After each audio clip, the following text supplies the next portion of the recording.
I'm standing in the heart of the spa. That is the front gate.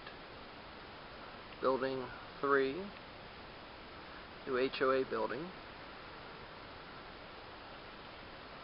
Building 2 and building 1 is farther down. And right there is their little post office. And this would go all the way back out to the front gate. I'm in the courtyard of the spa in the 1 building. They're all 2-bedroom, 2 baths in here, and the 1 bedroom, 1 bath at the end. There's a pool right there. The Port Royal Sound.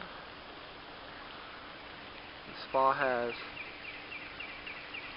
4 outdoor pools, 1 indoor pool, several tennis courts.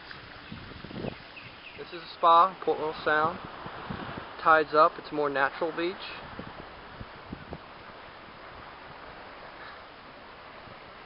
There's the buildings. It's a boardwalk to the beach.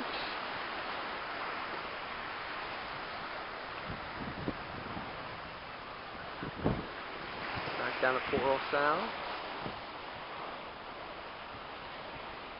This is sitting on the beach at the spa, next to the dock where I just took the last pictures. Again, this is high tide, but it's a perfect, very natural, pristine beach. At low tide, the water goes out past these rocks that are right here.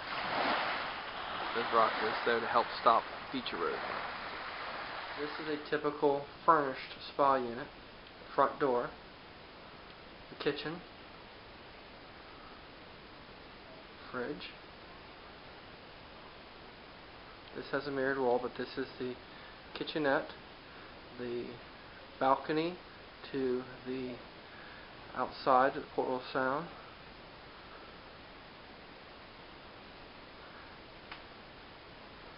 This is the guest bedroom.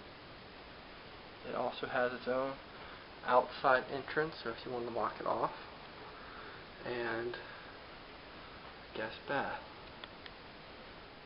Again, the front door, the guest, a wet bar area. Behind this door is the AC unit, and this is the master, and it will have views. This one has views out to the Port Royal, and then to closets. I am on the back porch. This unit has a very nice large back porch, which they all do, but this unit also has great views of Port Royal Sound. That is the pool, one of the pool areas, smaller pool area, which is closed right now for the season, and this is back to that same lagoon from earlier.